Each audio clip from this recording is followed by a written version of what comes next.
Merci de nous rejoindre ici au Parlement européen, à Bruxelles, où une nouvelle fois nous regardons à l'est vers l'Ukraine. Après des semaines d'hésitation, plusieurs pays alliés de Kiev, dont les États-Unis et la Grande-Bretagne, ont décidé d'acheminer des tanks tant réclamés par Volodymyr Zelensky.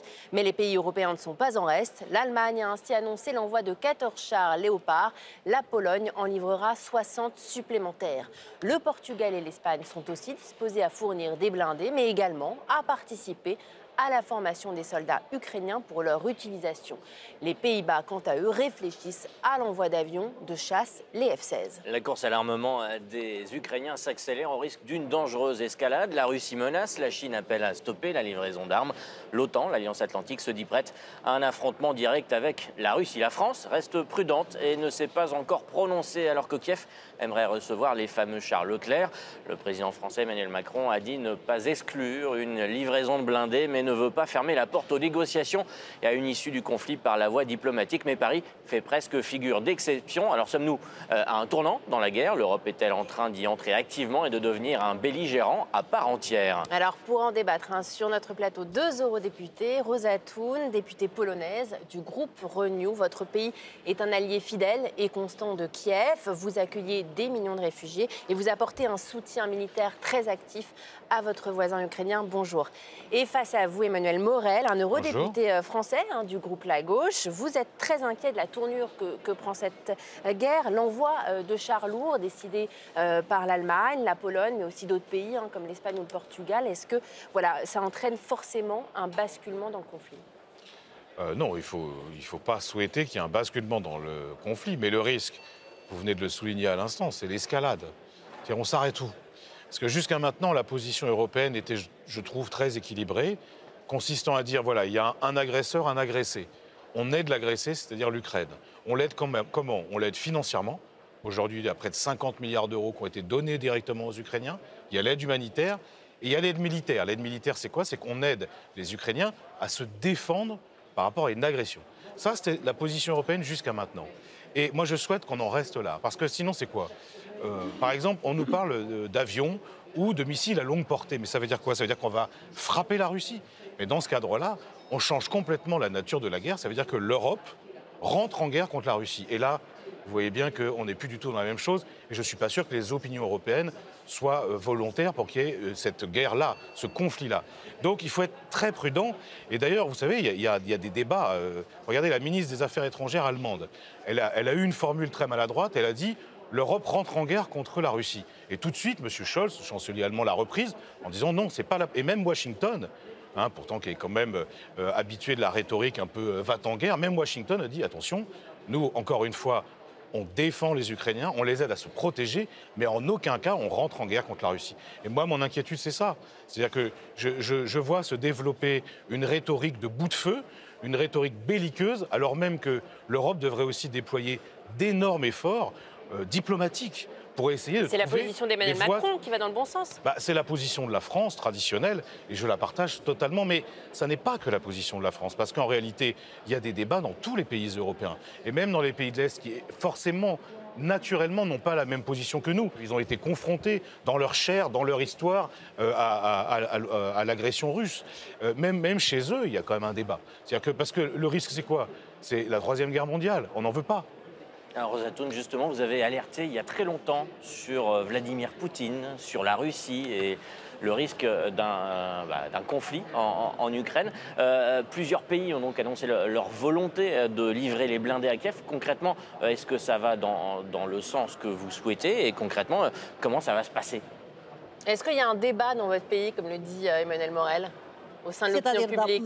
Avant tout, j'espère que la chair des Français ne va pas être touchée par les Russes si on n'aide pas suffisamment à l'Ukraine. Parce que les Ukrainiens, il faut vraiment comprendre que les Ukrainiens défendent nous tous, notre civilisation, nos valeurs et aussi notre territoire. Comme on sait, la Russie, c'est un pays qui voudrait conquérir. Maintenant, c'est l'Ukraine, après, c'est la Moldavie, après, c'est les pays baltes, nous et je ne sais plus quoi. Et comme ça va continuer. Si on ne veut pas la Troisième Guerre mondiale, il faut arrêter les Russes, tous ensemble. Et je suis tout à fait d'accord avec vous que on n'est pas en train de rentrer en guerre contre la Russie, mais on défend les Ukrainiens. Le débat est seulement dans l'Ouest, parce qu'en Pologne, tout le monde est d'accord qu'il faut soutenir les Ukrainiens avec tous les moyens. Mais le débat chez vous est quels moyens utiliser. L'escalation va avoir lieu de... Vous comprenez l'attitude de Paris qui est plus réservée? C'est-à-dire, ce que j'ai l'impression, que ces gens qui sont plus réservés, les gouvernements, il y a aussi des gouvernements dans l'Union européenne qui sont plus réservés, il y a les partis qui sont plus réservés, qu'ils ne connaissent pas la situation, c'est la seule chose vraiment, parce que personne ne parle d'attaque contre la Russie, mais il faut des armements tout à fait modernes et forts et des meilleurs du monde pour arrêter cette agression, terminer cette guerre. Autrement, elle va nous coûter tous encore plus, beaucoup plus de vies en Ukraine. Elle nous met en danger, nous tous. Il faut se rendre compte. Donc le débat chez nous, plus ou moins d'aide pour les Ukrainiens, n'existe pas parce que nous connaissons les Russes.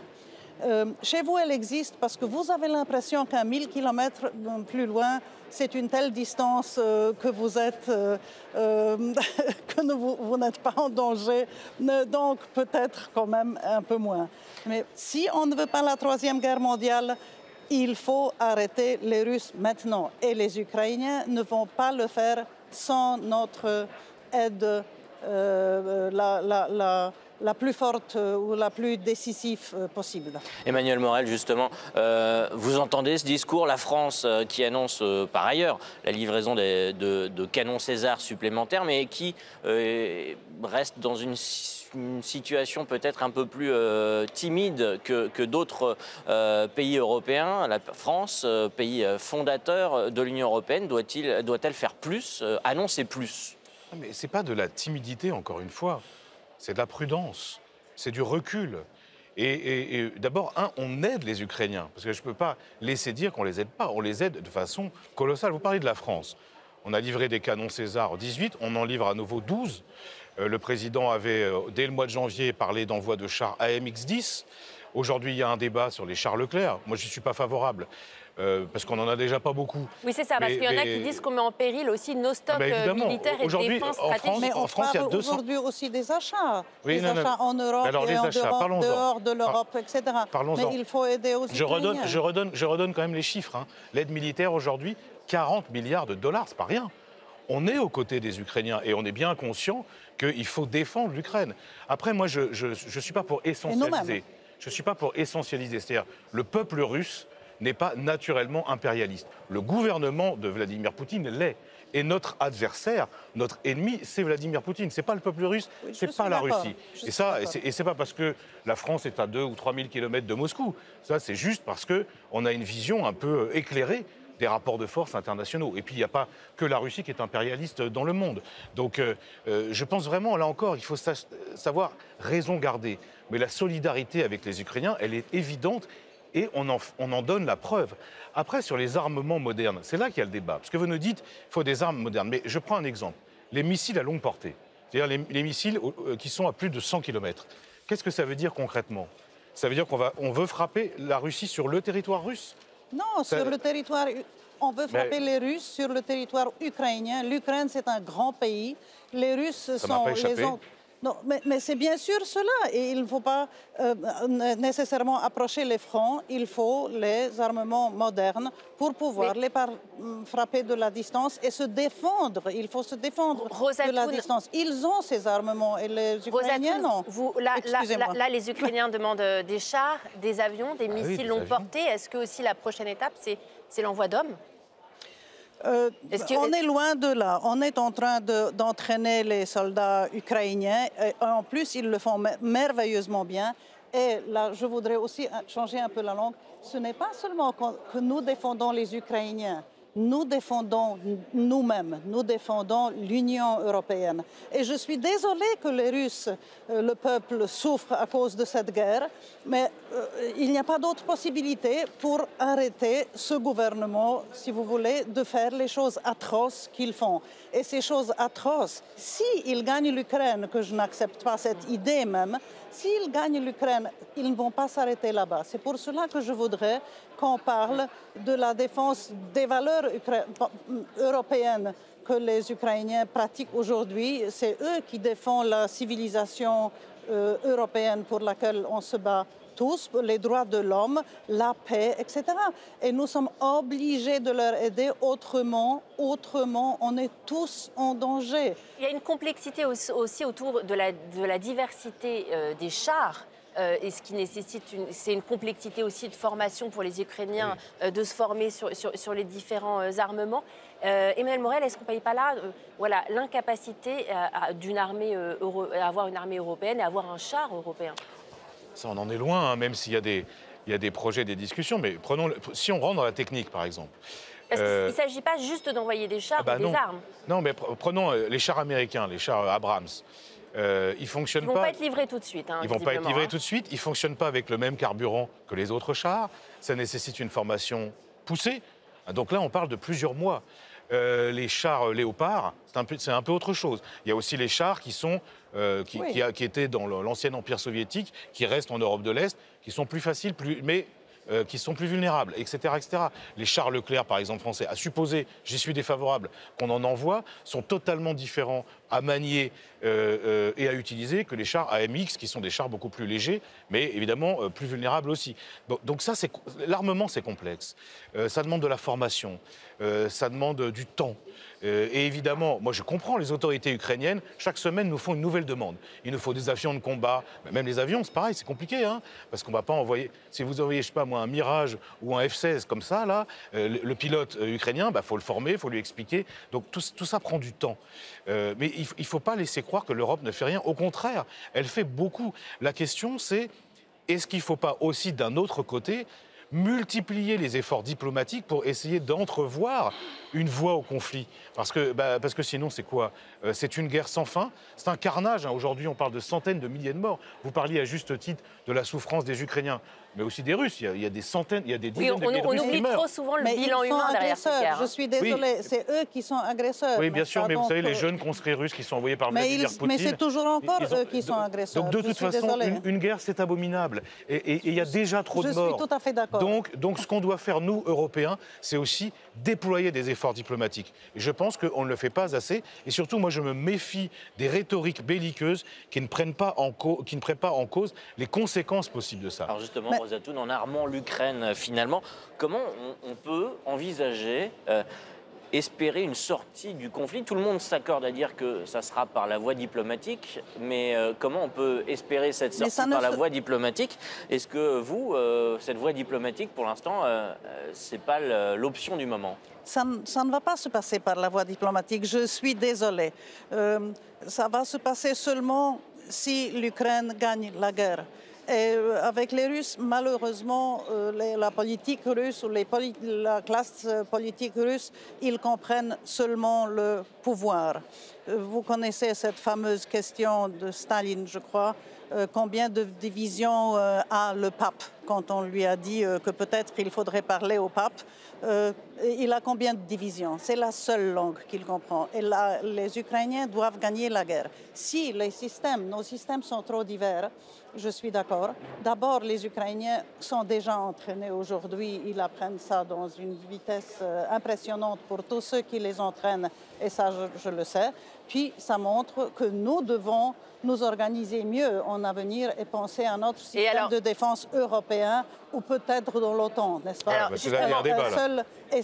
Et cette guerre nous montre nos faiblesses. Et alors l'OTAN, justement, l'Alliance Atlantique dont vous parlez, s'est dit prête à un affrontement direct avec la Russie, Emmanuel Morel. Est-ce qu'on peut encore éviter l'embrasement du conflit? Enfin, vous imaginez ce que ça veut dire concrètement, un affrontement direct entre l'OTAN, c'est-à-dire l'Alliance Atlantique Nord, il y a les États-Unis dedans, hein, et la Russie. Là, on parle d'un conflit majeur, d'un embrasement majeur. Olaf Scholz a tout de suite mis le holà en disant qu'il ferait tout pour éviter enfin, écoutez, cela. bien sûr. Et c'est pas seulement... Là, on est tous d'accord. Oui, mais ça, bien sûr, j'en conviens.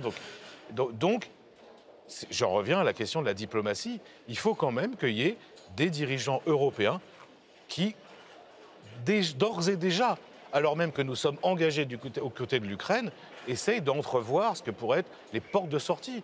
Parce que sinon, c'est un conflit qui va durer, c'est un conflit qui va être meurtrier, c'est un conflit qui va laisser des traces, y compris entre nous Européens. Parce qu'il y a des désaccords quand même. Oui, voilà. Jusqu'ici, il y avait effectivement une sorte d'union sacrée autour de l'Ukraine. On se rappelle, il y a quasiment un an, le Parlement parait aux couleurs de l'Ukraine. Et peu à peu se font jour des désaccords et des déclarations un petit peu différentes. Comment on arrive à... Et c'est une faiblesse sur laquelle Poutine va jouer. Donc, si on veut vraiment négocier avec Poutine, d'abord, il faut montrer la force. Il faut aider aux Ukrainiens de gagner, de faire le progrès dans la guerre. Il faut montrer notre unité et détermination, qu'il comprenne qu'il a devant lui un négociateur très fort. Les chemins diplomatiques étaient jusqu'à maintenant vraiment utilisés un maximum. Macron était même critiqué pour le fait qu'il utilise toutes les voies diplomatiques que possible, maximum de bonne volonté. Regardez ce que ça donne. Donc, si Poutine voit que nous sommes unis, que nous sommes déterminés, que nous aidons l'Ukraine un maximum de ce qu'on peut faire, là, on peut commencer bien sûr de parler. Il faut donc afficher l'unité des 27 et ce seront les mots de la fin. Merci à tous les deux d'avoir participé à ce débat sur notre plateau. Merci à vous. Merci bien. Merci à vous et merci à vous de nous avoir suivis.